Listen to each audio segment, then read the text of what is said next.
ही time table बनाएं। इसी के अंदर में ये टॉपिक्स भी हैं, सिलेबस लिस्ट तैयार करना, डेली स्टडी प्लान करना, टाइम ब्लॉकिंग सिस्टम का उपयोग करना, है ना। तो सबसे पहले हमारे मन में क्या जा रहा है कि ये टाइम टेबल वाला बात, तो फर्स्ट ये क्या कह रहा है, आप देख सकते हैं यहाँ पर लिखा गया है कि टाइम टेबल क्यों ज़रूरी है। ये कॉमन सी बात है, हमारे भी मन में ये विचार आ रहे होंगे कि क्या ज़रूरी है भाई टाइम टेबल के लिए, क्या दूसरा कोई मार्ग नहीं है हमारे लिए। तो ये बातों को थोड़ा हम ध्यान में रखेंगे कि टाइम टेबल क्यों ज़रूरी है।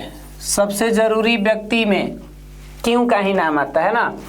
जिसका क्यों पता हो जाए वो और भी कई तरीक़ा से अपना क्या कैसे भी पता कर लेगा। तो देखिए करे कि बिना टाइम टेबल के पढ़ाई करना ऐसा है जैसे बिना मैप की यात्रा करना। देखिए अभी हमने कहा ना कि टाइम टेबल क्यों ज़रूरी है, तो ये क्या कह रहे हैं जी कि अगर कोई व्यक्ति टाइम टेबल सेट ही नहीं किया है तो वो ऐसे यात्रा कर रहा है जैसे मानिए कि उसके पास कोई उसका खबर ही नहीं कि उसको जाना कहाँ है। जिस व्यक्ति का मंजिल ही नहीं पता वो व्यक्ति किधर जा सकता है बताइए। इसमें भी कह रहा है कि मैप, हम लोग कभी कभी किसी शहर में, अनजान शहर में जाते हैं तो कई बार गूगल मैप का हेल्प लेते हैं कि हमको यहाँ जाना है, और भाई वो सपोर्ट करता है, वाकई में वहाँ तक पहुँचाने में मदद भी कर देता है। तो हमको ये डेस्टिनेशन तय करना होता है कि हमको इस जगह पे पहुँचना है। तो जिसका जगह ही नहीं पता, जिसका मैप ही नहीं तैयार है, वो यात्रा करते हुए कहाँ पहुँचेगा, ये तो सिस्टम गड़बड़ा जाएगी। तो उस यात्रा के लिए ये हमारा क्या है, टाइम टेबल एक मैप की तरह है जो हमें अपने एग्ज़ाम की ओर ले जाने में सहायता देगा। अगर हम टाइम टेबल सेट नहीं किए हैं तो पढ़ाई के दौरान हम कंफ्यूज रहेंगे कि क्या पढ़ना है, समय निकल जाएगा ये सब कामों में, क्योंकि हमारा जो मस्तिष्क होता है ये कंफ्यूजिया देगा कि क्या पढ़ें, कैसे पढ़ें, और इन सब के चक्कर में हमारा टाइम क्या होता जाएगा, निकलते जाएगा। तो अभी हमने क्या देखा कि टाइम टेबल जिसका तैयार नहीं है मतलब बिना मैप के यात्रा कर रहा है। दूसरा, अगर जो टाइम टेबल तैयार नहीं किया वो कन्फ्यूजन में रहेगा क्या पढ़ना, कैसे पढ़ना, और इन बातों में वो समय उसका क्या करता जाएगा, निकलता जाएगा। अब टाइम टेबल नहीं बनाने से हर सब्जेक्ट को सही समय भी नहीं मिलेगा और प्रेशर भी।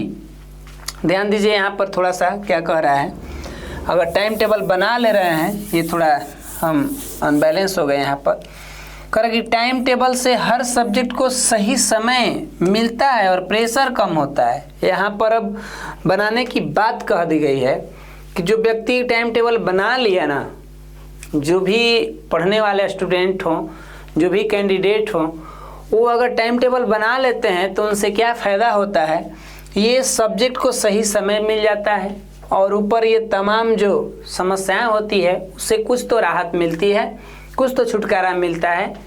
तो ये रहा सबसे पहला हमारे इस क्लास का पॉइंट्स कि टाइम टेबल हमको बनाना है। तो मन में गया कि क्यों बनाएं, क्या मतलब बनता है इस टाइम टेबल को बनाने के लिए। तो आप देख सकते हैं ये हमारे सामने प्रोसेस हुआ। अब चलते हैं हम अगला इसके तरीका पर कि सर क्यों तो जान गए, अब बनाएं कैसे। सब कोई तो यही कहता है, सब कोई कहीं ना कहीं ये करो वो करो तो कहता है, लेकिन कैसे सर, कुछ तो टेक्निक होगा। तो आइए देखिए, एक इस टाइम टेबल पर एक विचार लिखी गई है और क्या कह रहा है जी कि बुरी खबर यह है कि समय जहाज की तरह उड़ता जा रहा है। हमारे जीवन के जो समय हैं, हमारे पास जो समय मिले हुए हैं, क्योंकि जैसे ही हम लोग जन्म ले लेते हैं तो हमारे जन्म और मृत्यु के बीच का यात्रा शुरू हो जाती है। हर पल हमारा समय अब हमसे क्या होता जाता है, छूटता जाता है। यानी कोई ऐसे लगता है जो हमें प्राकृतिक ने हमें दिया समय, वो हमें छीनता जाता है, वो लेते जाता है कि भाई समय अब मेरा दे दो। यानी वो समय जाता कैसे है, ये एक जहाज की तरह उड़ता है। हमारे जीवन में जो समय मिला है वो क्या कह रहा है कि बहुत ही बुरी खबर है कि समय जहाज की तरह उड़ता जा रहा है। लेकिन एक बात यहाँ ध्यान रखिए, क्या कह रहा है, लेकिन अच्छी बात यह है कि यहाँ तो कहा कि बुरी खबर है, लेकिन साथ में ये भी ध्यान रखिए क्या लिखा है, अच्छी बात यह है कि हम इसके पायलट हैं। ये क्या कह दिया कथन, इसका कहना है कि आपका समय जो उड़ रहा है और आप बता दीजिए कि आप उसके पायलट हैं, आप कंट्रोल कर सकते हैं कहाँ आपका समय बर्बादी होगा, कहाँ आप नियंत्रण रखेंगे, कहाँ इसका सही उपयोग करेंगे, ये तो आप ही के हाथ में है। मतलब आप उस जहाज के पायलट हैं, समय आपकी जहाज है ना, तो आप उसके क्या हैं, पायलट हैं। मतलब ये काफ़ी गहराई से हमें समझा रहा है कि जो लोग रोना रोते हैं ना कि मेरे पास टाइम नहीं है, वो वही व्यक्ति हैं जो उस टाइम को बर्बाद किए हैं। तो काफ़ी अच्छा सा ये वाक्य हमें सिखा दे रहा है कि ये जो घड़ी है ये जहाज की तरह उड़ती जा रही है इसकी टाइम, और हम सभी के हाथ में इसका नियंत्रण है। चाहे तो इसको बर्बाद कर दें या चाहे तो खुद को आबाद कर दें, ये दोनों ऑप्शन हमारे ही पास है ना। तो अब पहुंचते हैं अगला, जो कि उसमें हमने क्या क्या बताया टाइम टेबल बनाने के लिए, ये क्यों ज़रूरी था और उस पर कोर्स हो गया। अब चलिए कि टाइम टेबल सर बनाने का तरीका क्या है। तो इस तरीका में पहला नाम आता है सिलेबस लिस्ट तैयार करें। पहला नाम क्या आता है यहाँ पर देखिए, सिलेबस लिस्ट तैयार करें। ये टाइम टेबल के अंदर ही है। अगर सबसे पहले आप सोच रहे होंगे कि टाइम टेबल बनाने का है, इसका मतलब है यही विषय इतना टाइम पे पढ़ना है क्या, तो भाई उसको कैसे पढ़ेंगे। सबसे पहले हमको सिलेबस लिस्ट तैयार करना होगा। ये क्या कह रहा है, ये कह रहा है कि सबसे पहले कॉपी में पूरा सिलेबस लिख लें। ऐसे ऐसे कुछ महान लोग होंगे ना कि उनको अपना सिलेबस ही नहीं पता कि हमको पढ़ना क्या है। जिस व्यक्ति को अपने सिलेबस की जानकारियां ही नहीं पता है, वो व्यक्ति उसके अंदर की पढ़ाई को क्या जानेगा। अगर एक बच्चा 20 रुपए के आइसक्रीम को नहीं संभाल सकता तो 50 रुपये को कैसे संभालेगा, लोग डरेंगे ना उसको देने पर। तो जिस व्यक्ति ने अपने सिलेबस को ही तैयार नहीं किया तो उसके अंदर की पढ़ाई को लोग कैसे बताएंगे, डरेंगे कि अरे भाई इसको तो सिलेबस ही नहीं पता है, तो ये पढ़ेगा क्या। तो ये ध्यान रखना है यहाँ पर। और कह रहा है कि सब्जेक्ट के चैप्टर का नाम भी लिखिए। आप अगर साइंस पढ़ रहे हैं, फिजिक्स पढ़ रहे हैं, तो आप उसमें देखिए कौन कौन चैप्टर हैं, उनका पहले नाम लिख लीजिए ताकि ये तो पता हो कि मेरे इस क्लास में इस विषय के ये चैप्टर हैं। उतना आपके माइंड पर पहले छवि बने, तब चुनेंगे, तब उसको मार्क करेंगे कि कौन सा चैप्टर आपको आसान लगता है, कौन है भाई जो इजी है, कौन है जो नॉर्मल है, और उसमें कौन है जो आपको नींद उड़ा देता है आपका। जैसे कोई विषय में हमने देखा कि फिजिक्स में मेरे 6 गो चैप्टर हैं, तो आपको याद होगा कि ये वाला चैप्टर हमारे लिए बहुत मस्त है, ये थोड़ा हीरो बनता है, ये तो बिल्कुल हमारे साथ दुश्मनी किया है, इसको तो एकदम जब तक तोड़ेंगे नहीं तब तक छोड़ेंगे नहीं। तो ये सिलेबस की तैयारी में ही कंफर्म होगा ना बातें, यहाँ से बहुत कुछ जानकारी मिलेगी। और क्या कर रहे हैं यहाँ पर, इसे पता चलेगा ना कि किस पर ज़्यादा समय देना है। आ गया ना समय की बात, टाइम टेबल की बात तो हो गई ना। ये काम करने से समय की ही जानकारी हो रही है। आप हर विषयों पर समय दीजिए, ये ना कि किसी पर कम किसी पे ज़्यादा। तो सबसे पहले सिलेबस लिस्ट तैयार करेंगे, तब समझ में आएगा कि किनको कितना देना है। चलिए अब आगे बढ़ते हैं। हमें उम्मीद है कि आप इस चीज़ को समझ रहे होंगे। अभी तो स्टार्टअप कर रहे हैं हम लोग ना, हम लोग का ये एग्ज़ाम टॉपर बनने का पहला क्लास है। तो आप हो सकता है कि थोड़ा सा अजीब तरीक़ा से महसूस करते हो कि सर क्या बता रहे हैं आप, ये तो हर कोई बता देगा।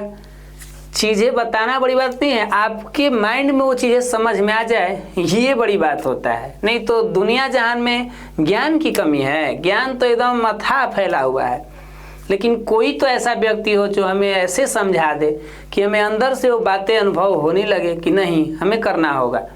तो अब आइए, डेली स्टडी प्लान करना है, ये है प्लानिंग। ये है क्या जी, प्लानिंग। देखिए कोई भी काम को करना होता है तो बिना प्लानिंग के करेंगे तो मज़ा नहीं आएगा। घर में माँ भी खाना बनाती है तो पहले प्लानिंग होता है, पहले पूछी जाती है, पिताजी से पूछती है, कभी बच्चों से भी कि बोलो आज क्या बनाया जाए।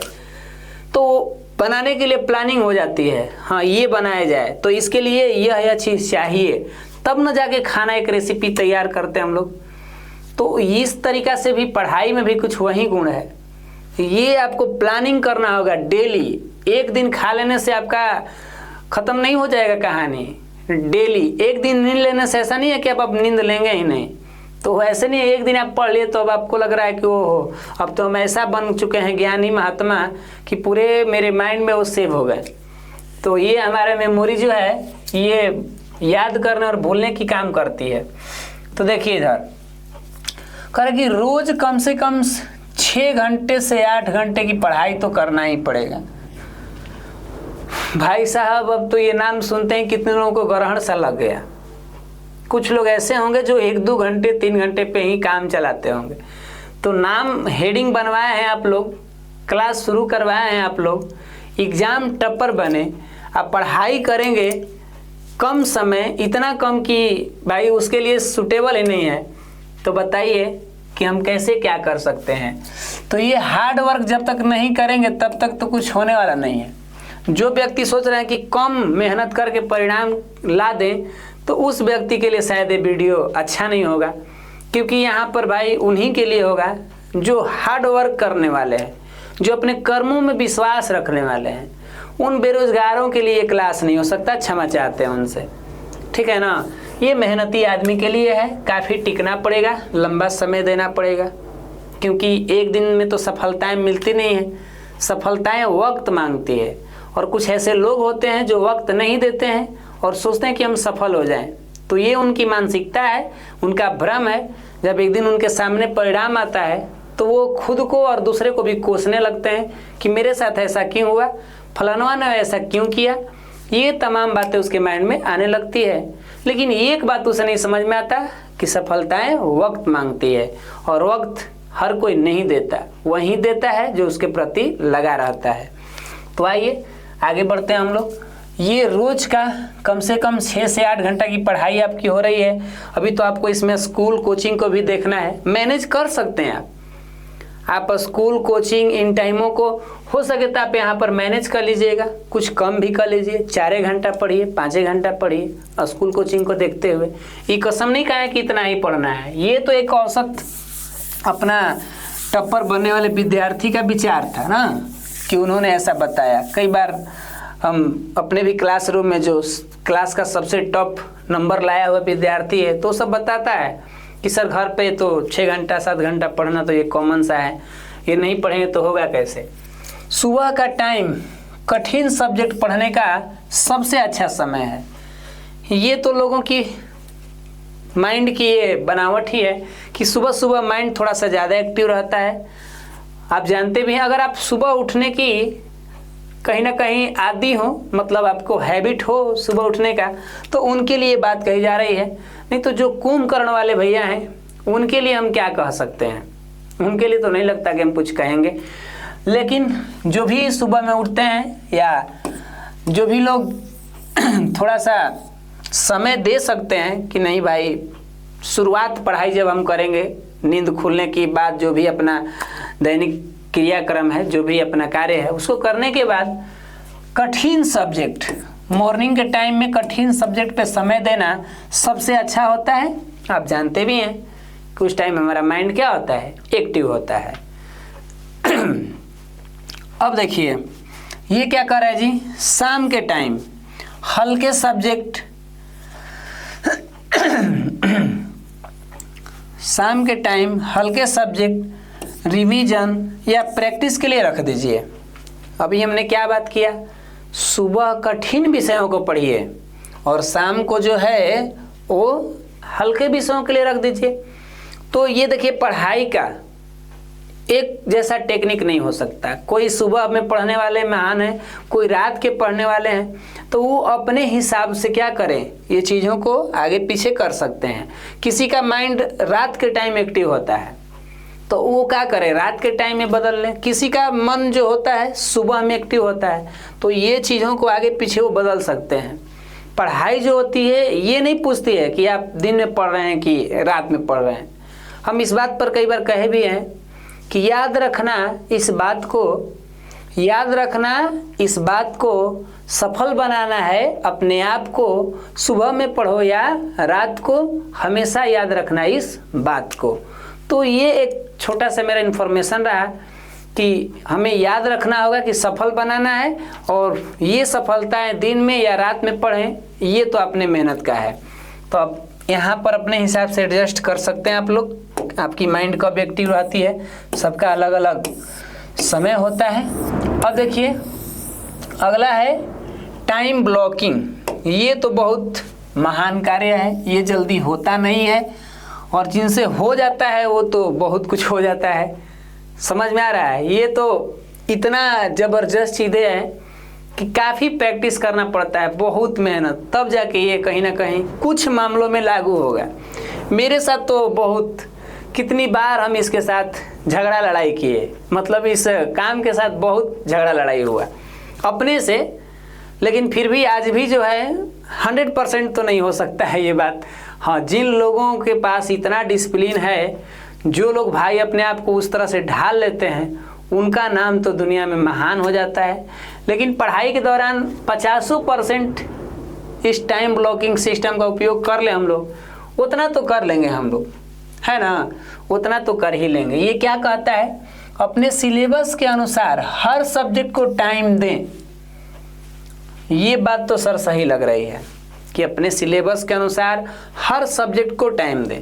मान लीजिए कि आप जो है एक पेरेंट्स हैं, एक माता पिता की तरह हैं, और जितने भी सिलेबस है वो आपके पुत्र या संतान है, तो क्या सोचते हैं आप, किसी संतान के साथ आप अनहोनी, किसी संतान के साथ आप ऊंच नीच, इग्नोर करना, बड़ा छोटा समझना, ऐसे करेंगे क्या? अगर इस तरीक़ा से कर रहे हैं तो इसका मतलब उस संतान के मन में भी आपके प्रति कुछ निगेटिविटी तो जाएगा, उसको भी लगने लगे कि ये हमारे जो पेरेंट्स हैं ये हम पर ध्यान नहीं देते, इसका मतलब इनसे और मेरे से कुछ गड़बड़ी है।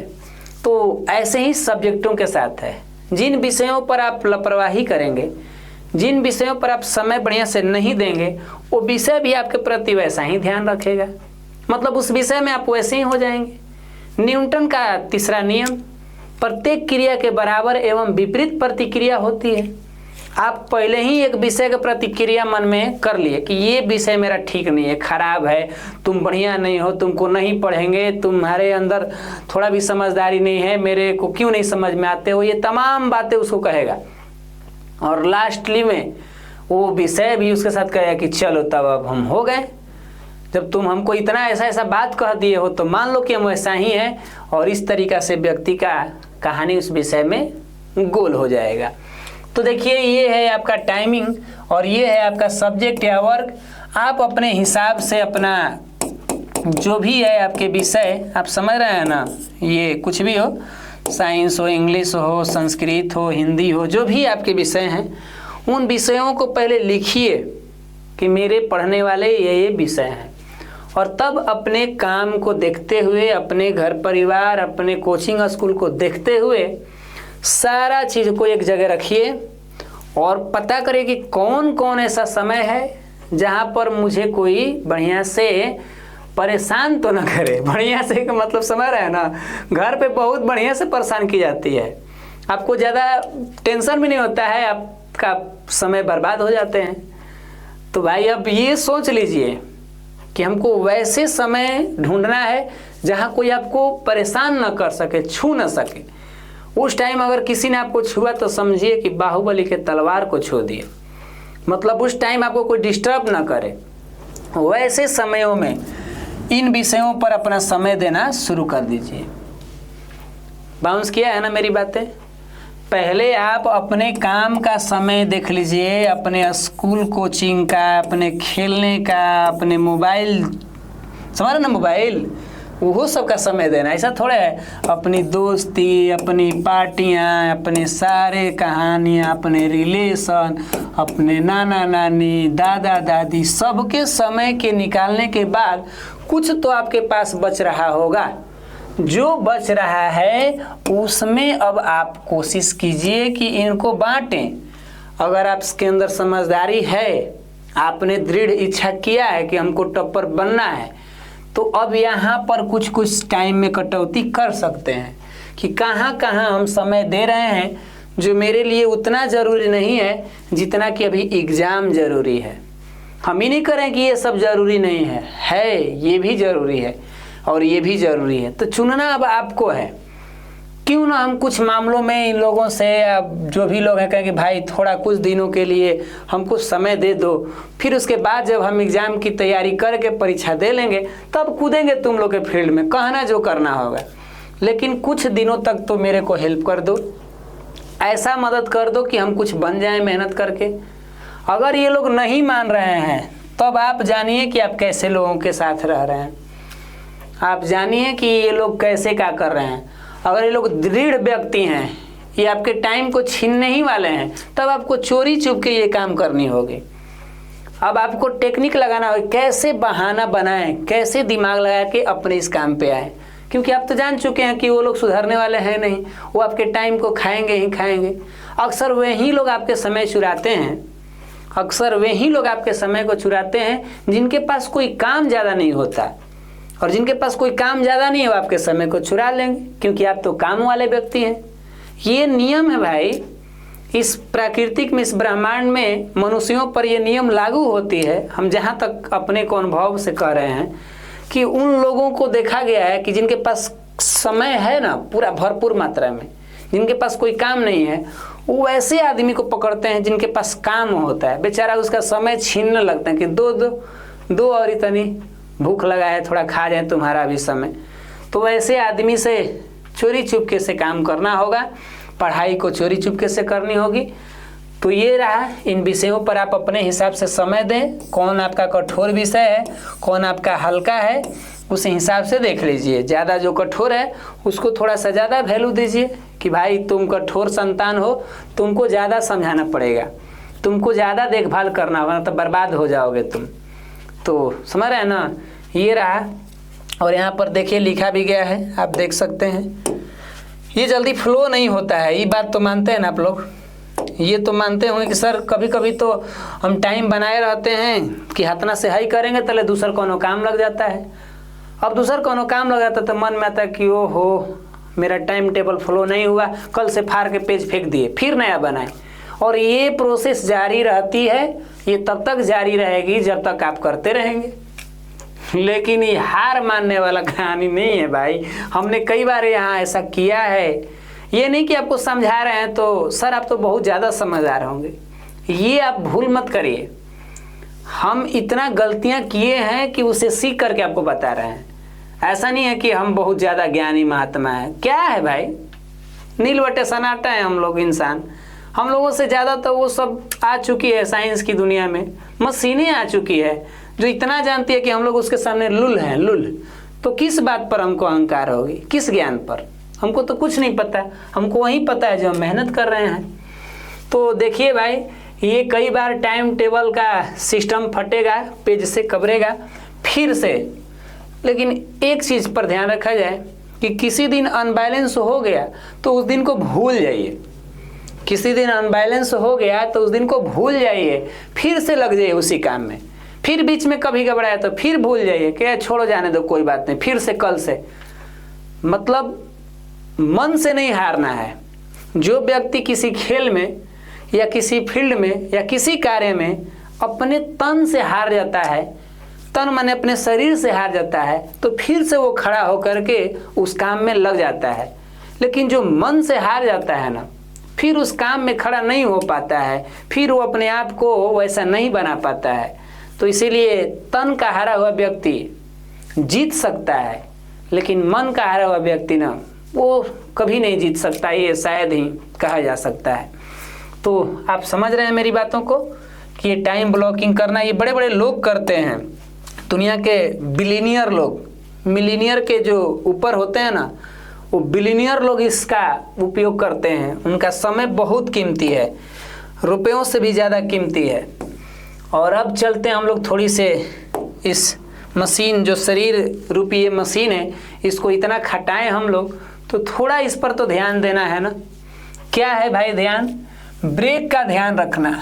ये वही ब्रेक है, ये वही ब्रेक है जो किसी गाड़ी में लग जाए तो उसे रोक देती है। लेकिन हमको यहाँ डिस्क ब्रेक नहीं मारना है, यहाँ हमको थोड़ा समय के लिए रुकना है। ऐसा ना हो कि आप पूरे समय के लिए रोक दीजिए, तब तो ख़त्म हो जाएगी कहानी। ये क्या करें, लगातार ज़्यादा देर तक ना पढ़ें, समझ रहे हैं ना? कोई भूतों वाली पढ़ाई करते हैं। जब वो पढ़ना शुरू करेंगे तो कहेंगे कि अब तो हम इतना पढ़ेंगे कि पता नहीं कितना पढ़ेंगे। तो महान आदमी ऐसे मत किया जाए कि एक हाली पूरा 6 महीना पूरा 1 सप्ताह के पढ़ाई करें आप, पूरा अगला बार पढ़बे मत करें। तो ऐसा कौन सा काम है? ये क्या कह रहा है? ये कह रहा है कि लगातार ज़्यादा देर तक न पढ़ें वरना दिमाग थक जाता है। ये कपार के अंदर जो बैठा है ना हीरो, ये कहता है कि ज़्यादा मेरे को काम दोगे ना तुम लोग तो आता माजी सटक ले। हम कभी कभी थक भी जाते हैं, उस कंडीशन में मेरे को क्या चाहिए भाई? रेस्ट चाहिए। और ये बात आपको भी समझनी होगी और ये बात हमको भी समझनी होगी, क्योंकि हम भी तो एक कुछ ना कुछ तैयारी करने वाले व्यक्ति हैं, है ना? तो हम भी कभी कभी रेस्ट लेते हैं। और ये रेस्ट कैसे लेना है देखिए, करें कि 40 से 50 मिनट की पढ़ाई करिए और बाद में 10-15 मिनट का ब्रेक ले लीजिए। कौन इतना भारी भरकम काम कर देना है? एक हाली पढ़ने बैठे 40-45 मिनट पढ़ लिए, ठीक है, फिर 10-15 मिनट का ब्रेक लीजिए। ब्रेक मतलब रुकना, आराम करना। और उसमें करेंगे क्या? उसमें ब्रेक में फ़ोन का भाई यूज मत करिए, क्योंकि फ़ोन ये तो जादुई मशीन है। फ़ोन इस दुनिया का वह जादुई मशीन है जो कहता तो है कि थोड़ा सा समय दे दो मेरे को, और जब आप उसके पास जाते हैं तो ऐसा जादू दिखाता है कि कितना समय आपका ले गया वो बाद में खबर आता है कि मेरा इतना समय चला गया। बाप रे बाप, हम तो शुरू किए थे 5-10 मिनट के लिए, तो कई घंटा गुजर गया। तो इस दुनिया का वह जादुई मशीन जिसे हम फ़ोन कहते हैं, ये समय ऐसे चुराता है, ये समय ऐसे चुराता है कि इसके सामने बड़े बड़े चोर भी फेल हो जाएंगे। वो लोग भी फांसी लटका के मर जाएंगे अपने आप को कि भाई ये समय चुराने वाला कहाँ से ऐसा यंत्र बना दिया गया, ये मनुष्यों ने कैसा खोज कर दिया। तो आज के दुनिया का ये सबसे चोर व्यक्ति बन चुका है। ये सामान्य और महान ये दोनों बनाने की स्थिति में है। या तो आपके जीवन को सामान्य बनाकर ही छोड़ देगा, या तो आपके जीवन को महान भी बना देगा। ऐसा ये आज की जादुई मशीन है। करे उस टाइम भाई यूज तो करना नहीं है। आपकी इच्छा अगर कर रही है तो इसका मतलब कि आप इस इच्छा पे नहीं हैं। आपकी इच्छा कर रही है कि आप ऐसे गोल हो जाएं। स्ट्रेच करें। जब आप बैठे हैं पढ़कर 10-15 मिनट हो, थोड़ा सा ऐसे ऐसे कर सकते हैं, थोड़ा इस तरह से घूम सकते हैं, कुछ ऐसे कर सकते हैं। देखिए यहाँ पर एक महान जो है महारानी जी ये कर रही हैं, थोड़ा खुश भी लग रही हैं, ऐसे कर सकते हैं। साथ में कुछ पानी वानी पी लीजिए, छोटा सा वॉक कर लीजिए, हल्का टहल लीजिए, कुछ ऐसे ऐसे तनी मन आपका फ्रेश हो जाए। कुछ गाना भी गुनगुना लीजिए, समझ रहे हैं ना?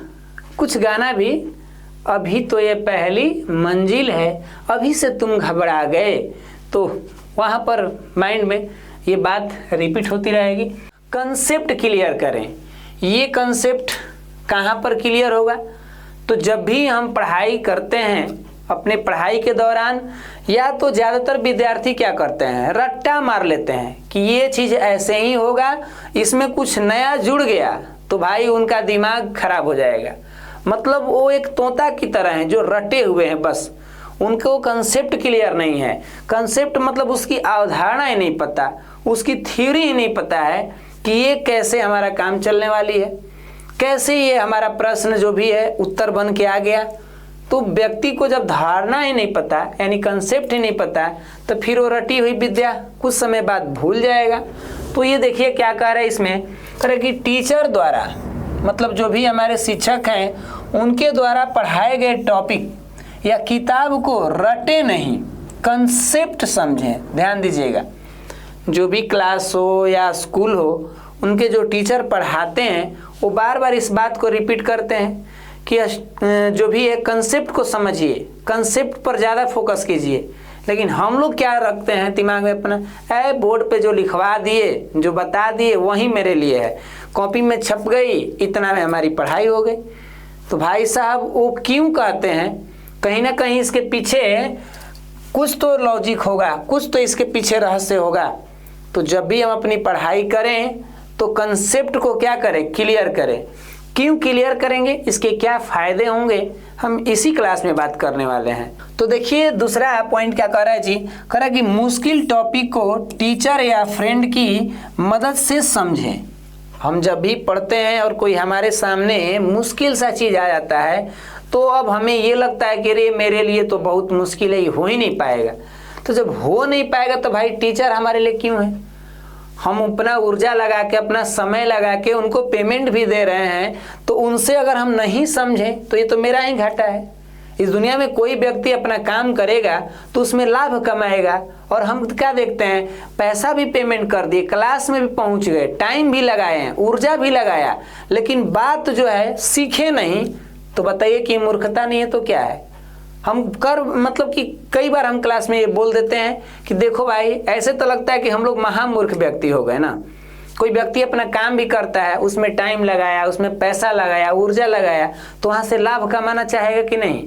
और एक विद्यार्थी तुम लोग हो भाई कि पूछते तक नहीं हो कि हमको समझ में आया कि नहीं आया। टीचर बार बार चिल्लाते हैं कि समझे भाई, नहीं समझे, बोलो जल्दी, फिर भी कुछ लोग चुप्पी साधे रहते हैं। हमारे पढ़ाइयों में तो कही जाती है काक चेष्टा, लेकिन आज के विद्यार्थियों में हम देखते हैं वो चुप चेष्टा की दृष्टि में है, चुप रहते हैं भाई। जब तक वो बोलेंगे नहीं तो उनके दिमाग तक खबरें कैसे जाएगी। और यहाँ पर देख ही रहे हैं वो जो मुश्किल टॉपिक है वो टीचर से भी हेल्प नहीं ले पाएंगे, फ्रेंड से पता ना हेल्प लेते हैं कि नहीं लेते हैं, अब वो तो भगवान जाने, हम कैसे जान सकते हैं। हाँ, कुछ ऐसे विद्यार्थी होते हैं जो आएंगे कि सर ये कैसे हो गया, इसको समझाइए, तो हम लोग का कर्तव्य ही है। हम लोग तो सोचते हैं कि कोई विद्यार्थी हो, उसको डाउट हो, उसको बताएं। अगर हमको उस चीज़ में दिक्कत हो तो बोलते हैं कि नहीं अगला दिन इसको हम समझ लेंगे, तो आपको समझा देंगे, ये एक इंसानियत हो गई ना। लेकिन आजकल देख लीजिए ये क्या हो रहा है। दूसरा देखिए, कंसेप्ट क्लियर में आप डायग्राम बना लीजिए। किसी पॉइंट है, कोई भाग है, उसका अलग अलग भागों में बटा है, तो उसका एक डायग्राम बना लीजिए। और मैप जो है, फार्मूला को अच्छे से क्या करिए, प्रैक्टिस करिए, जितना से ज़्यादा प्रैक्टिस करना पड़ेगा। कंसेप्ट क्लियर करने में डायग्राम का भी सहयोग आ रहा है, मैप भी आ रहा है, फार्मूला को भी देखना हो रहा है कि ये कौन से फार्मूला पे ये क्वेश्चन बनेगा, तब जाके कंसेप्ट क्लियर होता है। ऐसे ही नहीं होता पढ़ाई करना। पढ़ाई का मतलब उसके क्या कंसेप्ट हैं उसको समझ जाना है। समझ में आ रही है क्या, क्यों अभी ये हम कंसेप्ट क्लियर करते हैं, क्या यहाँ से हमें फायदा होता है, आइए उसको भी समझ लिया जाए। तो चलिए ये देखिए, कंसेप्ट कभी से हम पुकार रहे हैं, जिसका भजन गा रहे हैं, यहाँ पर इसके कुछ फायदे तो होंगे ना, जिसके बारे में कभी से हम बोले जा रहे हैं कंसेप्ट के बारे में। वो क्या कह रहा है कि जब कंसेप्ट क्लियर कोई कर लेगा विद्यार्थी तो उसके क्या फायदे होंगे, आइए देख लिया जाए। देखिए क्या कह रहा है, कह रहा है कि सवाल थोड़ा घुमा दिया जाए तो भी हल कर पाएंगे। हम जब बोर्ड एग्जाम में बैठते हैं तो कई दफ़ा ऐसा हमको सुनने को मिला है कि सर जी क्वेश्चन जो है ना घुमा के पूछा था। कुछ लोग को तो ऐसा तक लगता है ना कि सर जी तो मेरा पढ़ाई नहीं किए हैं, जबकि उनके नोट्स में वो चीज़ें रहती है, वो पढ़ लिए हैं, वो चीज़ों को समझ नहीं पाए कि ये पूछ कैसे दिया। क्वेश्चन पढ़ के गए हैं क्लासरूम में, कोचिंग में या स्कूल में कुछ और उसी को वहाँ पर बदल के रूप में दूसरा पूछ दिया। अब इनको भक मारा है, ये तो एकदम खुश हैं, मस्ती से डांस कर रहे हैं कि ये तो सर जी मेरा नहीं पढ़ाए हैं, हमको इतना नहीं आ रहा है, चलो बहुत बढ़िया। मूर्खता वाली बात है ना। ये क्या करेगा, जब कंसेप्ट कोई क्लियर कर लेगा, उसको घुमाइयो के देगा ना, तो जान जा अच्छा इसी प्रश्नवा को घुमा के पूछा है, लो इसका उत्तर धरो है, लिख देगा, क्योंकि उसका कंसेप्ट क्लियर है, वो मेन मुद्दा की बात पे है। वो एक तोता की तरह पढ़ाई को रटा नहीं है ना कि हाँ इस तरह ही होगा तो होगा। हम कसम खाते हैं कि ऐसे ही होगा तो होगा, इसके अलावा कुछ नहीं होगा। तो भाई तुम तो रट लिए हो। कंसेप्ट जिसका क्लियर होगा वो दूसरे मेथड से भी बना सकता है। ये होता है कंसेप्ट क्लियर करने का फायदा। आगे देख सकते हैं कि यहाँ पर थोड़ा सा मिस्टेक है, लंबे समय, यहाँ पर लंबे समय तक याद रहेगा, क्योंकि दिमाग समझी हुई चीज को जल्दी नहीं भूल पाता है। देख लीजिए इस कपार के अंदर का जो दिमाग है वो कहता है कि भैया हम रटंत विद्या जो है ना भूल जाते हैं।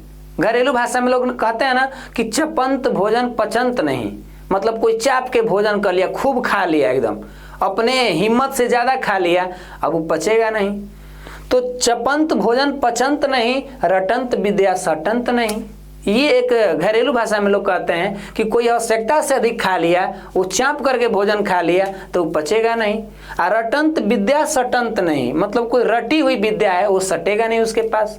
तो कहीं ना कहीं यहाँ पर हम क्या कह रहे हैं कि लंबे समय तक याद रहेगा। जब कोई व्यक्ति कंसेप्ट को क्लियर कर लेगा तो उसका दिमाग क्या कहता है कि समझी हुई चीज को ना हम बहुत दिनों तक याद रखते हैं, नहीं तो रटी हुई बातों को तो ऐसे भी कल की पढ़ाई ही याद नहीं रहती तो फिर क्या बात करना। तो ये समझ में आ गई बातें, क्या फायदा हो रहा है। आगे देख लीजिए, आने वाली बड़ी क्लास में भी मदद करेगा। आप जिस क्लास में पढ़ रहे हैं, किसी कंसेप्ट को समझ जा रहे हैं, तो आने वाले बड़े क्लास में जब भी पहुंचेंगे अपना उस क्लास ले पार हो करके, तो वो आपका कंसेप्ट, वो आपका बेसिक, आने वाले क्वेश्चन, आने वाले सवाल या आने वाले क्लास के लिए बहुत फायदेमंद होगा। ये होता है कंसेप्ट क्लियर करने के फायदे। तो आप देख सकते हैं, अब आपके मन में चल रहा होगा कि सर ये कैसे क्लियर करते होंगे कंसेप्ट, क्या कोई तरीका है, क्या कोई विधि है। तो आइए उसको भी हम लोग समझते हैं कि कंसेप्ट को क्लियर कैसे किया जाए। क्योंकि जब हम लोग एक मुद्दा उठा लिए हैं तो भाई इसको छोड़ेंगे नहीं, क्योंकि जब तक तोड़ेंगे नहीं तब तक छोड़ेंगे नहीं। और टॉपर बनने का इस क्लास में आप लोग थोड़ा कमेंट बताते रहिएगा कि मेरी थोड़ी सी मेहनत क्या आपके जीवन में परिवर्तन ला रही है या नहीं ला रही है। अगर थोड़ा भी ला देंगे परिवर्तन तो हम धन्य समझेंगे अपने आप को, क्योंकि पहले ही बोले हैं इस टॉपर बनने का जो क्लास शुरू किए हैं इसका उद्देश्य ही है कि पढ़ने के साथ साथ कुछ अपने आप को प्रेरित करना, अनुशासित करना और कुछ मार्गदर्शन करना भी जरूरी होता है। नहीं तो कितना आप पढ़ रहे हैं ये तो आज समझ ही रहे ना, अथाह ज्ञान है, अनंत ज्ञान है। ये पढ़ाई एक समुद्र की दुनिया है। इस दुनिया में जो लोग का डायरेक्शन तय नहीं होगा, जिनका लक्ष्य तय नहीं होगा, इस समुद्र की दुनिया में डूब जाएंगे, भटक जाएंगे वो। इसीलिए हमें समझना होगा ये कहानी। और देखिए कंसेप्ट क्लियर करने की क्या विधि, क्या मेथड, क्या तरीके हैं। तो आप देख सकते हैं, कह रहे कि किताब को समझ कर पढ़िए, रटिए नहीं भाई। ये पहला विधि है कि जो भी आपको बुक मिले होंगे आप खरीद सकते हैं मार्केट से किसी भी सिलेबस का, और घर पे भी अगर आप बुक रीडिंग करते हैं तो क्या मज़ा है। बहुत नॉलेज छुपा है उस बुक में। उस बुक में इतना ज्ञान है कि चोरी करने वाला जितना हो सके चुरा ले ज्ञान को, लेकिन ज्ञान का चोर बहुत कम मिलता है ना। इस दुनिया का सबसे अच्छा शिक्षक किताब ही तो होता है, जो आपको इतना बढ़िया से शांत होकर पढ़ाएगा, न कभी आपको डांटेगा, न कभी आपको ऊंच नीच करेगा, न कभी आपका टेस्ट लेगा, और शांतिपूर्वक अथाह ज्ञान आपको देगा। लेकिन लोग किताबों से तो भागते हैं, लोगों को तो ग्रहण लग जाता है किताब को देखते ही। यहाँ तक कि नींद तो इतना जबरदस्त लगती है ना कि उनको नींद की गोली खाने पर भी वैसे नहीं लगे। यानी किताब में एक अजीब नशा होती है, वो नशा सबको बर्दाश्त नहीं होता। तो कभी कभी लोग बोलते हैं ना कि नशा करनी है तो नशा किताबों का करो, बीमारी भी लाएगी ना तो सफल बना के छोड़ेगी। इसीलिए लोग ऐसे बोलते हैं कि किताबों का नशा सबको बर्दाश्त नहीं हो सकता। हम लोग भी पढ़ने बैठते हैं, पता चलता है कि गए, अब चले गए दूसरे दुनिया में। फिर कुछ देर के बाद जगह तो पता लगी ओहो कुछ देर का, ये तो कई घंटे बीत गए। तो ऐसा होता है कई बार। कितना जादू है उस किताब में ना। तो भाई किताब को समझिए, उसको रटिए नहीं। ये है इसकी पहली विधि। हर पैराग्राफ को पढ़कर खुद से पूछिए कि ये क्यों हुआ। किसी बात को जब आप पढ़ रहे हैं तो केवल पढ़ ही नहीं रहे हैं, माइंड से पूछिए, अपने आप से सवाल खड़ा करिए कि ये कैसे हो गया भाई, ये क्यों हुआ, इस बात का मतलब क्या है। जिस दिन आपके मन में ये सारे बातें आने लगेंगी आप समझिएगा कि आप चीज़ों को समझ रहे हैं, ना कि तोता की तरह रट रहे हैं। मिठू मिठू तोता डाली ऊपर सोता, लाल मिर्ची खाता राम राम चिल्लाता, ये हम लोग बचपन में बड़ी सुनते थे। तो रटने वाली बात नहीं है, ये कंसेप्ट वाली बात है। अगर वो चीज़ें नहीं समझ में आ रही है तो भाई जब समझ में न आए तो आपके शिक्षक होंगे, और आज के दुनिया में तो ये तो शिक्षकों का भंडार है। यहाँ तो हजारों लाखों शिक्षक मिलेंगे, इनसे भी मदद लीजिए भाई। ज्ञान तो इस संसार में फैला हुआ है, कहीं से भी हेल्प ले लीजिए, ये कोई ज़रूरी थोड़े है। हाँ, आप किसी को मार्गदर्शन मानिए, लेकिन मदद कई तरीक़ा से लीजिए। समझ में आ रही है ना।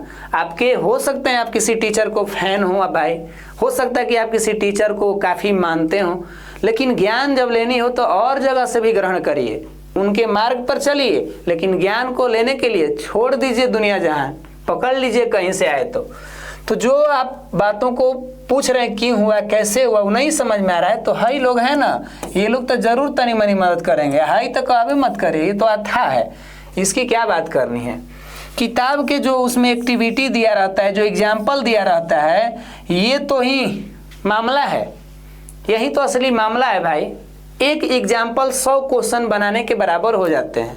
कभी कभी ऐसे एग्जाम्पल समझ में आ जाता है कि पूरा उसका कहानी ही समझ जाते हैं। उसके अंदर जो क्रियाकलाप दिए होते हैं किताबों में, वो ढेर सारे कंसेप्ट को क्लियर करते हैं, लेकिन लोग इनको देख कर ही भाग जाते हैं। एग्जाम्पल है के पूछेगा, एक्टिविटी है के पूछेगा। अरे भैया इसी से तो आपके कंसेप्ट क्लियर होते हैं और आप इसी को छोड़ दे रहे हैं, इसी को मजाक में ले रहे हैं। तो इन दोनों पर ध्यान रखना है, क्योंकि यही तो है जो कंसेप्ट क्लियर करने में बहुत बड़ा योगदान देते हैं। समझ में आ रही ना बातें। तो इस तरीक़ा से आप देख रहे हैं कंसेप्ट क्लियर करने की विधि में ये बातें हमने जाना। और भी कुछ है कंसेप्ट क्लियर करने की जानकारी में, आप देख लीजिए कुछ एक्स्ट्रा जानकारी और हो सके तो आपको काम आ जाए। देखिए क्या कह रहा है, किसी और को समझाने की कोशिश करें, किसी और को समझाइए।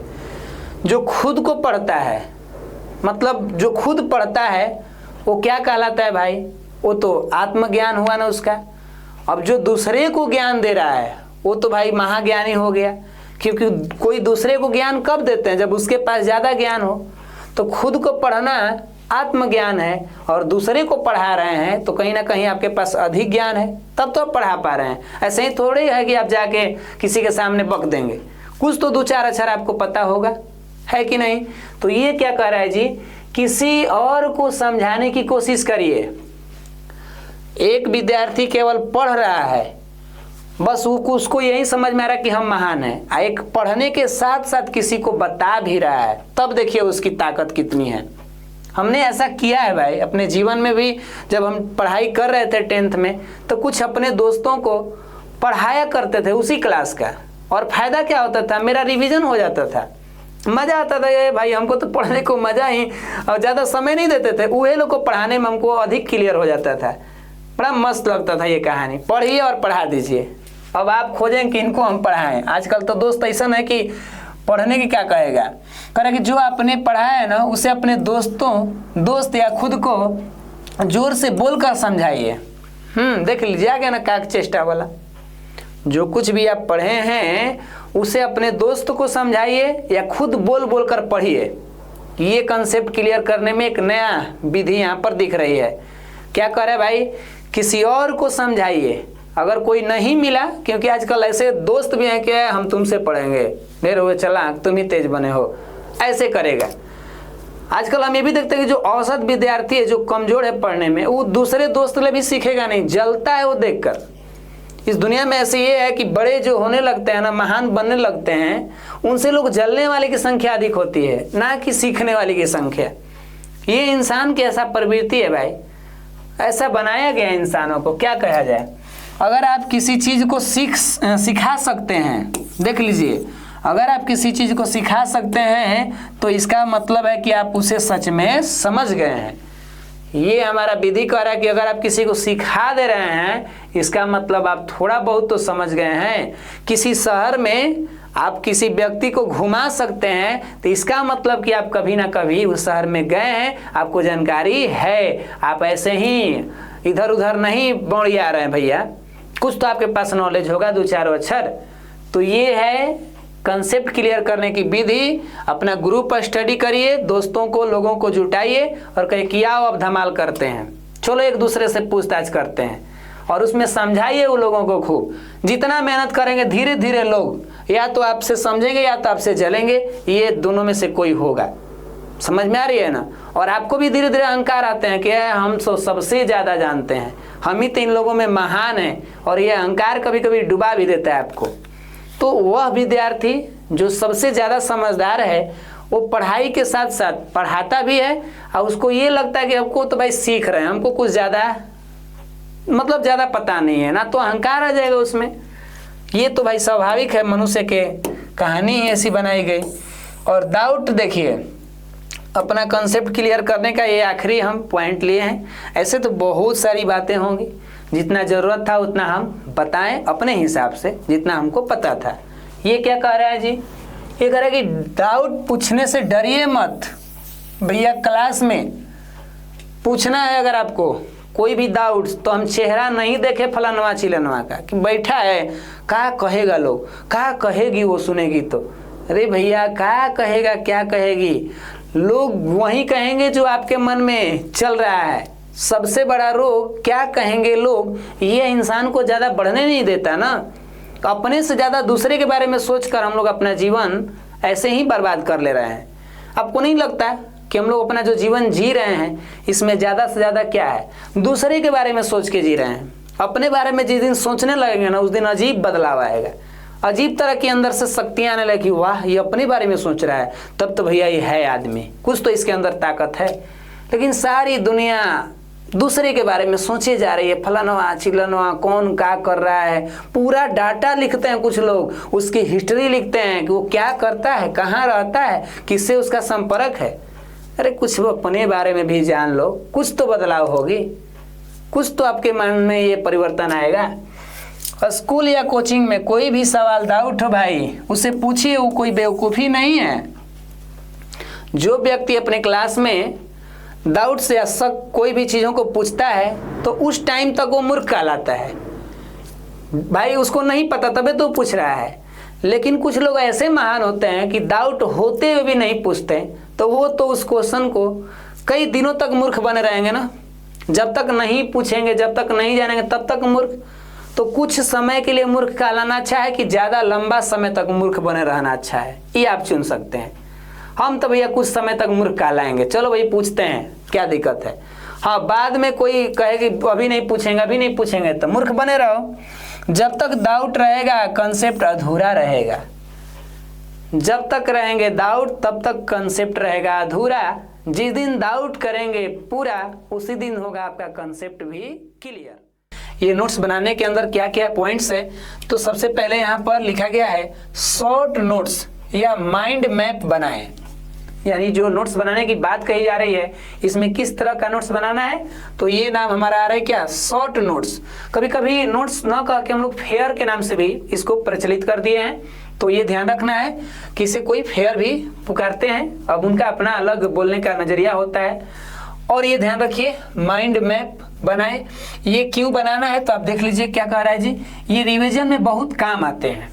जो हम लोग नोट्स या जो फेयर हम बनाते हैं, तो वो हमारे रिवीजन में क्या होते हैं, बहुत काम आते हैं। साथ में अगला हमारा पॉइंट्स कर रहा है कि जो फार्मूला है या डेट्स जो होते हैं, परिभाषा जो है, समीकरण जो है, इन सबको अलग अलग पेज पर हमें लिखना होगा।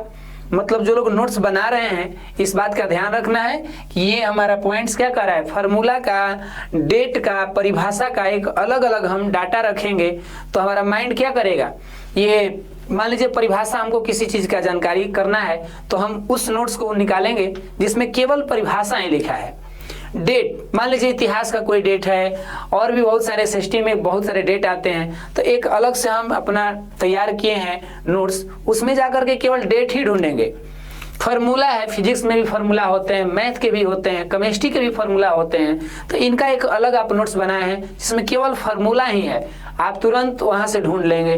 तो ये थोड़ा सा हमारा क्या होता है, आसानी हो जाता है। और साथ में अगला पॉइंट्स कर रहा है कि VVI जो प्रश्न होंगे, इन टॉपिकों को हाइलाइटर से क्या कर देंगे, हाइलाइट्स कर देंगे। जो अपना नोट्स है जो फेयर बनाएंगे, उसमें VVI को क्या करते हैं, हाईलाइट कर देते हैं। मार्केट में हाइलाइटर भी मिलता है। ये सब क्यों हम कर रहे हैं, ये हमारे नोट्स बनाने के अंदर आ रहे हैं, और इसके पीछे बनाने का पर्पस क्या है, मतलब क्या ये फायदे होने वाले हैं। तो आप इन चीज़ों को तो समझ ही रहे हैं। और आइए आगे हम लोग बढ़ते हैं कि हम नोट्स क्यों बना रहे हैं, क्यों ये सारे बात कही जा रही है। अगर हम ना भी करें तो क्या फ़र्क पड़ने वाला है, हमारे मन में तो यही ना सोच रहे हैं हम लोग। हमारे अंदर ये विचार जा रहा है कि अगर नोट्स नहीं बनाते हैं तो सर क्या फ़ायदा। ऐसे भी हम देखते हैं कि जब नई क्लास शुरुआत होती है, जो मेन बैच या फाउंडेशन क्लास शुरू होता है, तो कुछ विद्यार्थी क्या करते हैं कि अपना शुरुआत से ही बनाना स्टार्ट कर देते हैं। कुछ लोग लापरवाही करते हैं कि ये बाद में बना लेंगे, कल बना लेंगे, तो इस तरह से उनका वो छूट जाता है। यानी कही भी जाती है कि जिसने अपने कामों को कह दिया कि आज करेंगे तो भैया वो अपना आने वाले समय में राज करेगा, और जिसने अपने कामों को कह दिया कि कल करेंगे तो उनका दिन भी एकदम टल जाएंगे और उसी तरह वो धीरे धीरे नहीं बन पाएगा या भार सा हो जाएगा, उसको चिंता सी हो जाएगी कि इतना बड़ा काम कहाँ से आ गया। तो भाई धीरे धीरे अगर आप करते हैं तो क्यों टेंशन होता।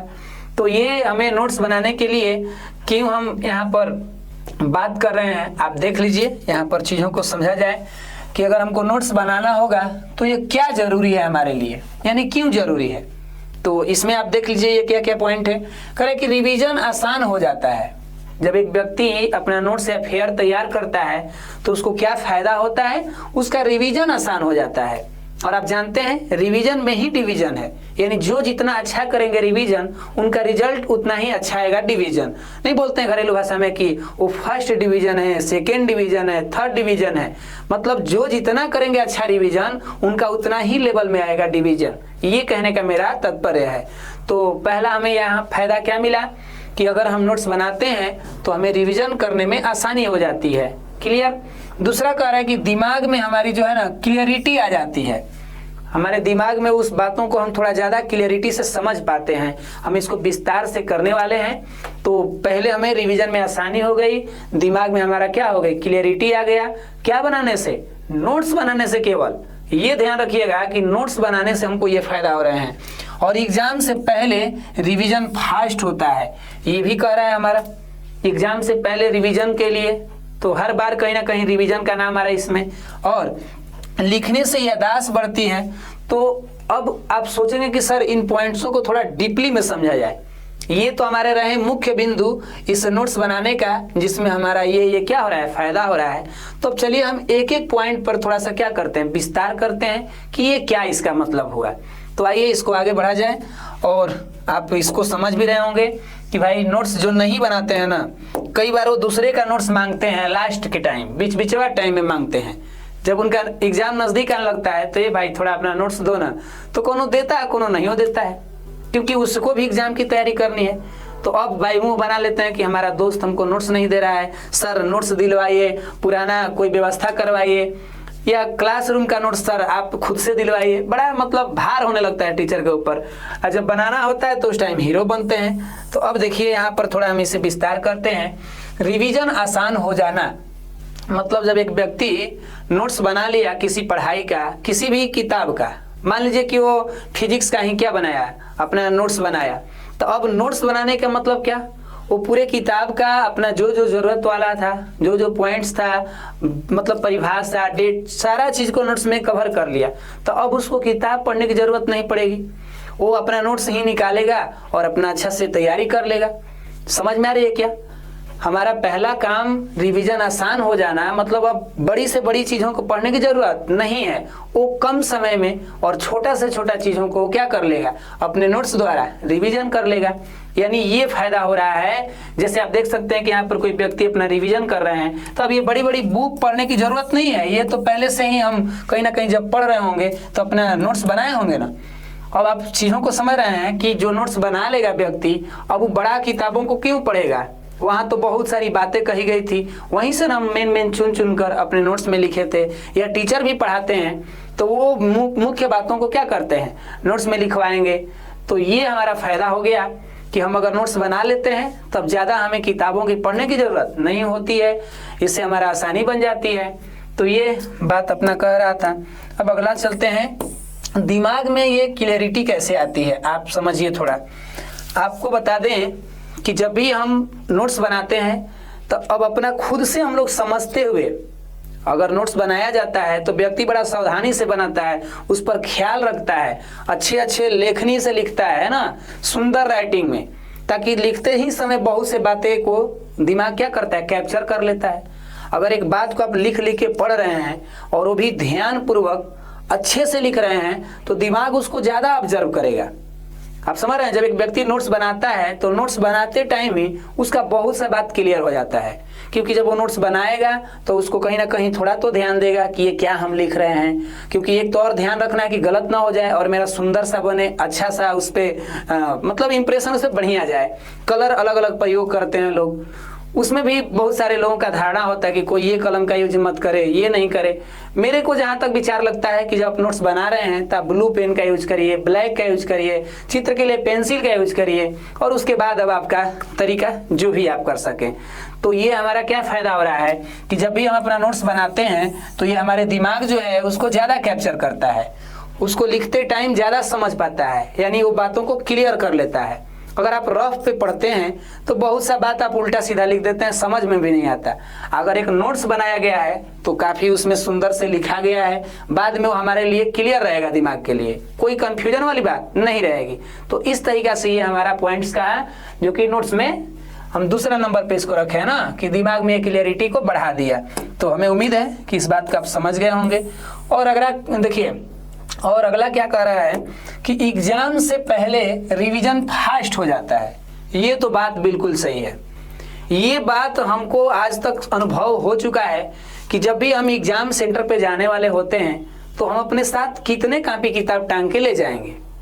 खासकर अगर लड़का लोग जाते होंगे सेंटर पे तो भाई रूम लेना होता है कहीं और स्कूल से, कहीं उनका सेंटर अदर जगह फेंक दिया, तो अब वो घर से निकल के अपना रूम लेने जाएंगे, वहाँ रहते हैं 10 दिनों के आसपास, तो भैया अपने घर से क्या क्या टांग के ले जाएंगे। उस कंडीशन में उनको याद आता है कि इस विषय का हमारा नोट्स ही जाएगा मेरे साथ, क्योंकि मेन तो वही है ना। अब जो व्यक्ति शुरुआत में लापरवाही करता है, वो नहीं समझता है, तो एग्जाम टाइम में वो क्या टांग के ले जाएगा। कई जगहों पर फेयर बनाए हैं, कई जगहों पर अपना जो है वो क्या किए हैं, वो लिख दिए हैं और इकट्ठा नहीं किए हैं, तो उससे दिक्कत होगा ना। बिल्कुल, 1 मिनट थोड़ा सा रुक जाइए।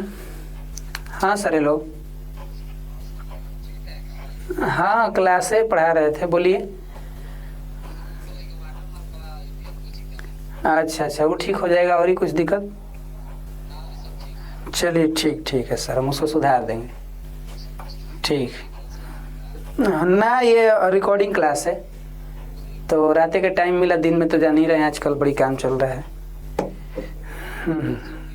ना अकेले ही है, सभी लोग तो चले गए हैं, अकेले ही क्लास में रिकॉर्ड करना पड़ रहा है। चलिए ठीक है सर, गुड नाइट। ठीक है, ओके। तो आइए आगे बढ़ते हैं। अभी हमारे सर थे, अभी बात हो रही थी कि अभी आप क्लास ले रहे हैं तो क्या करिएगा, दिन में इतना काम चल रहा है, इधर से उधर ऑफलाइन क्लास को लेकर, पर्व त्योहार, छठ पूजा, ये सब तो बड़ा जो है समय दिन में इधर उधर बढ़ जा रहा है। अब रात का ही समय बचता है, तो रात का समय भाई जल्दी कोई लेगा नहीं आपसे, तो इसीलिए अब हमको यहाँ अपना समय देना पड़ रहा है, जिससे हम लोग देखिए अगर हम अपना समय कहीं दे रहे हैं और उसकी वजह से किसी का लाइफ बढ़िया हो जाए तो ये मेरे लिए बहुत गर्व की बात होती है।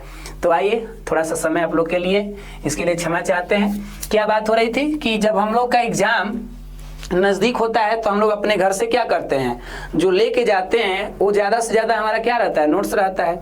अब मान लीजिए कि हमारा कल एग्जाम हो या 2 दिन बाद हो, साइंस का हो, तो हम क्या करेंगे, अपना साइंस का नोट्स निकालेंगे और एकदम फटाफट रिवीजन शुरू कर देंगे, क्योंकि हमको पता है कि ये मेरा नोट्स जो है साइंस का है, इसमें हम साइंस के अपना नोट्स बनाए हैं, सारे पढ़ाई को इसमें कवर किए हैं, इसको रिवीजन कर लेंगे, हमारा काम बल्ले बल्ले हो जाएगा। तो यहाँ भी वो बात कही रहा है ना कि एग्जाम से पहले अगर रिवीजन करना है तो इसमें कौन सहायता करेगा हमारा, तो वही हमारा नोट्स हेल्प करेगा या वही हमारा फेयर हेल्प करेगा। तो हमें उम्मीद है कि ये बात भी आप समझ गए होंगे। और आप देख सकते हैं एग्जाम सेंटर पे लोग गए हैं और कितना इत्मीनान से लिख रहे हैं, एकदम मस्ती से। लोगों को डर भी लगता है, कुछ लोगों के अंदर ये डर हो जाता है कि हम एग्जाम देने जा रहे हैं। अरे भाई, रेगुलर जो पढ़ रहा है, मेहनत कर रहा है, वो कॉमन समझे इसको, उसको डरे नहीं। डर करके आधा मर जाने से बढ़िया है कि लड़ करके पूरा मर जाए। समझ में आ रहा है क्या? डर करके आधा मरने से बढ़िया है कि लड़ करके पूरा मर जाए, क्योंकि लड़ने वाला योद्धा कहलाता है और डरने वाला कायर कहलाता है। तो हम अपनी गिनती कायरों में क्यों करें, क्यों नहीं कि योद्धा की तरह मरे, कि दुनिया भी जाने, है ना। तो ये थोड़ा सा बातों को समझना जरूरी है कि हम लोग का एग्जाम के जब समय आता है तो नोट्स बड़ी हेल्प करता है। और एक साइंटिफिक यहाँ पर नियम है, ये साइंस का एक नियम बन सकता है, यही कहेंगे हम लोग, याददाश्त, मेमोरी पावर। हमारा जब हाथ लिखता है किसी चीज़ को, किसी चीज़ को हम कलाकारी करते हैं तो उस टाइम हमारा दिमाग काफ़ी एक्टिव होता है। बातों को समझ में आ रही है क्या? अगर एक व्यक्ति लिख लिख कर कोई चीज़ों को याद करता है, हम अधिक तौर पे जो इंटरव्यू हुआ है टॉपर लोगों का देखते हैं, वो इसमें इस बात का जिक्र करते हैं कि परिभाषा कुछ भी माने ज़्यादा से ज़्यादा बातों को याद रखना होता है तो वो कैसे लिखे माने वो कैसे याद करते हैं, तो लिखने से उनकी याददाश्त क्या होती है, बढ़ती है। कुछ विद्यार्थियों में या अधिक से अधिक विद्यार्थियों को देखते हैं कि वो नोट्स फेयर लेके आराम से उसको पढ़ते रहेंगे, बोलते रहेंगे, हो गया, याद हो गया। अरे भैया, आपको पता है कि हमको याद है, मन में भी कहता गया चाहिए तो याद है, जैसे ही आप फेयर नोट्स देखते हैं आए तो याद है, लेकिन जैसे ही लिखने की बात कह दी जाती है कि लो ये प्रश्न है, इसका उत्तर लिखो, तो धीरे धीरे बीच में जाते जाते हमारा कहानी गोल हो जाता है। 2-4 लाइन लिखना शुरू किया कि दिमाग कहता कि ना, शुरुआत में तो लग रहा था कि याद है, लेकिन जैसे ही अब कलम चली तो बेचारा रुकने लगा। तो इसका मतलब क्या है? ये मन का भ्रम था कि हमको याद है, लेकिन जब लिखने लगे तो बाउंस कर गया। तो कहीं ना कहीं हमारा दिमाग जो कहता है कि भाई जितना तुम लिखने का प्रैक्टिस करोगे, जितना हो सके रफ कॉपी पे लिखो या एग्जाम देने वाला जो पैड होता है उस पर अपना लिखो, जितना हो सके लिखो। लिखने से क्या होता है, हमारी याददाश्त बढ़ती है, यानी ये लेखनी से हमारा जो दिमाग होता है ना, ब्रेन, वो क्या होता है, वो काफ़ी ट्रेन की तरह चलने लगता है, काफ़ी तेज हो जाता है। इस बात का ध्यान रखिए, ये साइंटिफिक एक रियल बात है। ऐसा नहीं है कि कहीं कहीं बातें कह दे रहे हैं। इस पर वैज्ञानिक का कई पक्ष भी हैं कि जब हम लिखते हैं, जब कलाकारी करते हैं तो हमारा दिमाग उसको ज़्यादा याद रखता है। समझ में आ रही है बातें? हमारे आज के क्लास का मेन पर्पस क्या है जी? ये है पिछले साल के पेपरों को सोल्व करना, और इस पेपर के सोल्व करने के पीछे हमको क्या क्या ध्यान देना है आप इन पॉइंटों में देख सकते हैं कि कम से कम 5 साल के जो प्रीवियस ईयर का पेपर है उसको सोल्व करना बहुत ज़रूरी है। साथ में ये भी आप पॉइंट देख रहे हैं कि यहाँ टाइम सेट करने की बात कही गई है, इनका भी हम एक्सप्लेन करेंगे कि ये क्या कहना चाहता है और इसका क्या महत्व है। और सवाल गलत पर जब हम एग्ज़ाम पेपर को सोल्व करेंगे तो कुछ सवाल ऐसे होंगे जो हमसे गलत होंगे। तो आइए अब हम इन एक एक को बारी बारी से जानते हैं और एक्सप्लेन के साथ कि ये क्या कहना चाहता है ये पॉइंट। और हमारे ये एग्ज़ाम टॉपर के चौथे क्लास हैं, तो इस क्लास से पहले 3 गो क्लास हो चुके हैं और इसी वीडियो के डिस्क्रिप्शन में उन क्लासों का लिंक मिल जाएगा। जो भी विद्यार्थी उस क्लास को नहीं किए हैं, मेरा उनसे रिक्वेस्ट रहेगा कि उन क्लासों को करें, क्योंकि एग्ज़ाम टॉपर का हम लोग जो ये सीरीज़ शुरू किए हैं, कहीं ना कहीं हर क्लास हमें कुछ तो थोड़ा सा जानकारी देता होगा। तो इसीलिए सीखना बहुत ज़रूरी है, क्योंकि सीखना जो बंद कर दिया, समझ लीजिए कि उसका जीवन क्या हो गया, अस्थिर हो गया। और अस्थिर जो पानी होती है या जिसका जीवन होता है ना, उसमें मुख्य तौर पे क्या लगते हैं, कीड़े ही लग जाते हैं, है ना। तो सबसे पहला हम बात करने वाले हैं कि कम से कम 5 साल के प्रीवियस पेपर और सैंपल पेपर को हल करें। आप जानते भी होंगे क्वेश्चन बैंक आते हैं, बहुत सारे गेस्ट पेपर, मॉडल पेपर। तो क्यों सर ये 5 साल का ही नाम ले रहे हैं, 10 साल का भी हो सकता है। लेकिन भाई आप जानते हैं कि हर साल पैटर्न में कुछ बदलाव हो रहा है, कुछ क्वेश्चन भी चेंजिंग होते जाते हैं। तो हम पिछले 10 साल 15 साल का सोल्व करके क्या कर पाएंगे? क्यों ना हम अपना एक ऐसा समय चुन लें, जैसे 4 साल 5 साल की बात हो रही है, तो ये थोड़ा सा हमें लगेगा कि यहाँ का बदलाव हमारे आने वाले परीक्षा के लिए ठीक है। और पिछले 10 साल का जो सिलेबस था वो कैसा था, हमें भी नहीं जानकारी है। तो हम ज़्यादा पुराना चीज़ों को हल करके क्या फ़ायदा करने वाले हैं।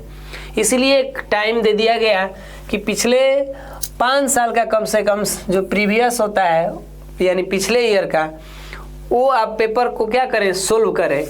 और क्यों सोल्व करें, क्या फ़ायदा है यहाँ से?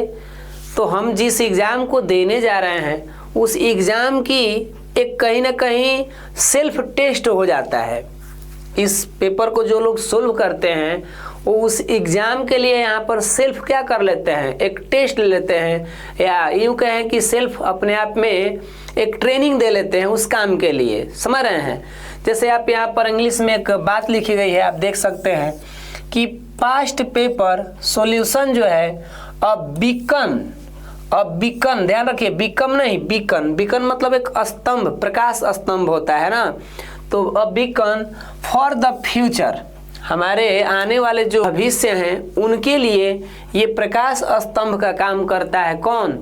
तो हमारे पास्ट पेपर सॉल्यूशन, यानी जो पिछले ईयर का हम पेपर सोल्व कर लेते हैं तो हमारे आने वाले फ्यूचर के लिए ये एक स्तंभ की तरह काम करता है। ये हमें काफ़ी मेहनत, काफ़ी हमें सीख दे जाता है। तो इसीलिए यहाँ पर ध्यान रखना है कि हमारे पास जो भी है कम से कम 5 साल के पेपर को क्या करें, सोल्व करें। इससे हमारी क्या बढ़ती है? प्रैक्टिस बढ़ती है, अभ्यास बढ़ता है और कई सीखें होती हैं हमको। तो ये पॉइंट्स में हमको पता चल गया कि कम से कम 5 साल के पिछले प्रीवियस ईयर के जो पेपर होते हैं उनको सोल्व करने से हमारा आने वाला जो फ्यूचर है, हमारे आने वाला जो एग्ज़ाम है उसमें हमको काफ़ी ट्रेंड बना देगा, काफ़ी हमें अनुभवी बना देगा। इसीलिए प्रैक्टिस करना बहुत ज़रूरी होता है, क्योंकि अभ्यास में बहुत शक्ति है। अभ्यास बार बार जब कोई करने लगता है तो सुनेंगे भी होंगे ना आप लोग, एक छोटा सा कहानी भी था कि एक लड़का जो है अपने कहीं पढ़ने के लिए गया था गुरुजी के आश्रम में, या गुरुजी के जो भी कहिए पहले पढ़ाई चलती थी गुरुकुल वाली, तो वहाँ पर घर से छोड़ करके जाना होता था पढ़ने के लिए। तो वो बच्चा बहुत कमज़ोर था पढ़ाई में। वो जो लड़का गया था अपने गुरु के आश्रम में पढ़ाई करने के लिए, तो वहाँ पर क्या था, वो पढ़ने में बहुत कमज़ोर था। कई साल हो गए गुरुजी उसको पढ़ाते रहे, लेकिन वो कुछ प्रोग्रेस नहीं कर पाया और उसके संगी साथी काफ़ी आगे निकल गए उससे। तो एक दिन गुरुजी को लगा कि ये समय अपना खुद का भी बर्बाद कर रहा है और ना तो इसमें कुछ ग्रोथ है, तो इससे बढ़िया है कि घर चला जाए, यहाँ रह के क्या करेगा। और एक दिन उनसे कह देते हैं कि देखिए आपकी पढ़ाई में जो है कुछ ग्रोथ दिख नहीं रही है, इसीलिए आप घर चले जाइएगा तो बेहतर रहेगा। और काफ़ी वो निराश भी हुआ। तो गुरुजी उसको कुछ खाने के लिए दिए कि लो ये रास्ते में कुछ खा पी लेना और चल जाना घर अपना। तो आते आते अपना रास्ते में चल दिया और चलते चलते उसको भूख लगा, तो गुरुजी द्वारा दिया हुआ खाना को क्या किया, खाया और उसको भूख के साथ प्यास भी लगी। तो भाई पानी पीने के लिए उसको एक कुआं दिख गया। कुआं पे गया तो वहाँ पर बहुत से लोग पानी भर रहे थे। तो ये वेट कर रहा था, इंतज़ार कर रहा था कि मेरा भी बारी आएगा तो हम पानी पिएंगे।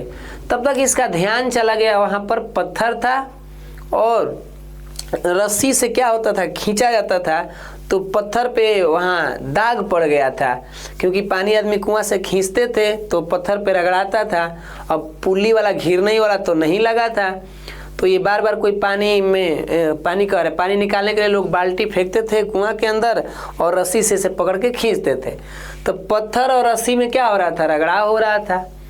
तो रगड़ाव होते होते वहाँ पर कुछ गड्ढा सा बन गया था, कुछ निशान से आ गया था। तो इसके दिमाग में एक विचार सा कौंध गया कि ये पत्थर बहुत मजबूत होगा रस्सी के अपेक्षा, लेकिन इस रस्सी ने इस पत्थर के ऊपर निशान बना दिया। इसका मतलब ही हर बार कई बार न रगड़ी होगी उस पत्थर को, और उतना कठोर से कठोर पत्थर अपने ऊपर क्या बना लिया, एक निशान बना लिया। किसके वजह से? तो रस्सी के वजह से।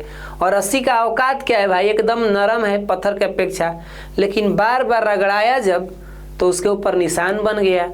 तो इसको दिमाग में आया कि अगर हम ऐसे ही हर बार खुद को मेहनत करवाएं, खुद से प्रैक्टिस करवाएं, तो क्यों ना हम अपने दिमाग पर ऐसा छाप छोड़ देंगे पढ़ाई का कि हमें कुछ ना परिवर्तन तो हो जाएगा।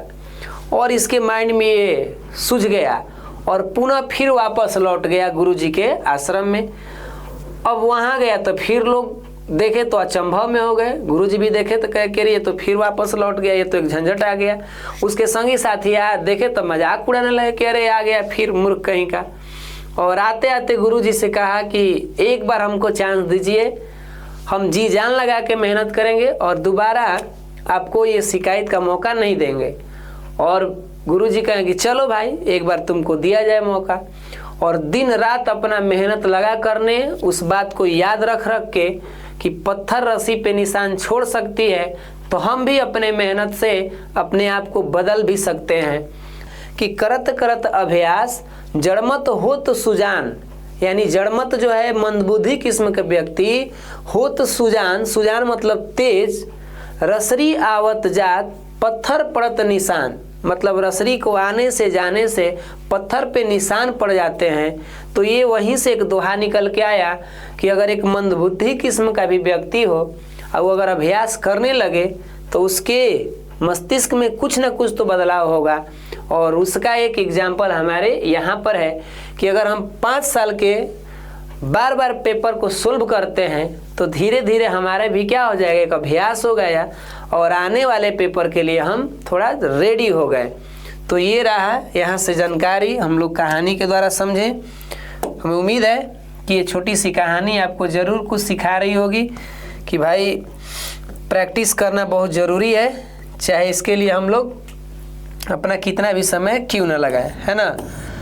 अगला देखिए, अगला पॉइंट्स क्या कह रहा है जी, ये कह रहा है कि टाइम सेट करके सोल्व करें ताकि स्पीड और टाइम मैनेजमेंट बेहतर हो जाए।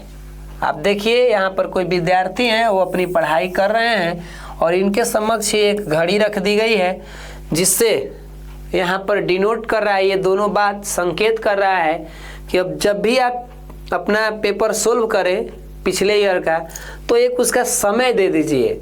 जो एग्ज़ाम का टाइम होता है उस टाइम के हिसाब से एक समय सेट कर लीजिए कि हमारा 3 घंटा 15 मिनट का है, तो ऐसा टाइम चुनिए जहाँ कोई आपको डिस्टर्ब ना कर सके और 3 घंटा 15 मिनट तक आप क्या करिए, उस पेपर को सोल्व करिए ईमानदारी से। खुद की ईमानदारी जो होगा वो आप ही देखेंगे, ना कि कोई आके आपके पास और कहेगा कि ये समय आप कम ले रहे हैं चाहे ज़्यादा ले रहे हैं। तो ऐसा बात नहीं है। ये हमारा पॉइंट्स ध्यान रखना होता है कि जब टाइम मैनेज करके या सेट करके हम काम करेंगे तो यहाँ पर हमारा स्पीड भी और टाइम का तो वैल्यू पता चल भी जाएगा और स्पीड भी बेहतर हो जाएगा, क्योंकि आपको लगने लगेगा कि हमको इतना समय में कर देना है। फिर आप कभी 3 घंटा में ही करेंगे, कब आप सोचेंगे इसको 2.5 घंटा में सोल्व कर दें। एक बार आप समय भरपूर दिए, फिर आप उसको रिपीट करेंगे अगर, तो कम समय में दे के देखेंगे, तो ऐसे आपको ज़्यादा हैबिट बन जाएगा। यानी प्रैक्टिस के साथ साथ आपका समय का भी यहाँ पर पता चल गया, स्पीड भी आपका बढ़ गई। एक बार मान लीजिए हमने पेपर को सोल्व किया तो हमको लगा कि इतना समय दे दिए, अब दिमाग में यही रखें कि अगला बार जब हम सोल्व करेंगे तो थोड़ा टाइम कम दें, और कम देने से आपके अंदर थोड़ा अजीब तरह का ऊर्जा जगेगा कि हमको जल्दी करना है जल्दी करना है। तो यहाँ से आपका स्पीड भी बेहतर हो जाएगा और आप टाइम मैनेजमेंट भी करना सीख जाएंगे। तो ये पॉइंट्स कह रहा है कि आप ऐसा ना काम करेंगे कि जहाँ समय का लेखा जोखा ही ना हो, क्योंकि एग्ज़ाम में एक समय का कीमत होता है भाई, वहाँ पर बहुत मेहनत लगते हैं और समय तो पता ही नहीं चलता कि कब आगे बढ़ गया। तो इसीलिए यहाँ समय का ध्यान रखना बहुत ज़्यादा ज़रूरी है। और अगला है कि जो सवाल गलत हो, जब आप सोल्व करेंगे पेपर तो कुछ ऐसे सवाल होंगे जो आपसे गलत हो जाएंगे। ऐसे तो नहीं है भाई कि सब में सब हम पूरा के पूरा सही मार देंगे, तब तो आप तो महान कहलाएंगे। कुछ तो गलत होगा हम लोगों से। तो जो भी सवाल गलत हो रहा है उनको दोबारा पढ़िए, उनको हो सके तो नोट डाउन करिए।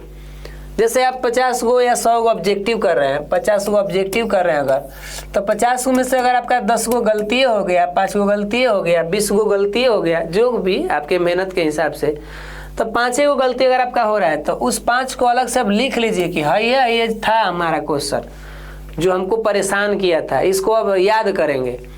तो 5 गो का आंसर ढूंढ लेंगे बढ़िया से। तो अब होगा क्या, अगला बार जब ज़रूरत पड़ेगा आपको प्रैक्टिस करने के लिए, तो वो क्वेश्चन अगर आपके सामने आए तो कहेंगे ये तो गलती किए थे, इसका आंसर तो हमको याद है। क्योंकि ज़्यादा सही करने से याद ना हो, गलत करने से बहुत याद हो जाता है। ऐसा आप भी कभी अनुभव किए होंगे कि कोई क्वेश्चन पर अगर आपका गलत हो गया, उस पर बहुत मेहनत किए, उस पर टीचर का भी ध्यान गया, आपका भी ध्यान गया, तो वो क्वेश्चन ज़्यादा समय तक आपके माइंड में रहता है। तो गलत करना कोई दुख की बात नहीं है, गलत करके उसे छुपा लेना बहुत बड़ी दुख की बात है। तो क्यों ना उस गलती से हम सीखें और अपने जीवन में आगे बढ़ें, क्योंकि हमें सीख करके आगे बढ़ने से कोई रोक नहीं सकता। और गलत करके अगर हम छुपा लेंगे तो खुद को हम आगे बढ़ा नहीं सकते। ऐसा हमारे अंदर का ये ऊर्जा है।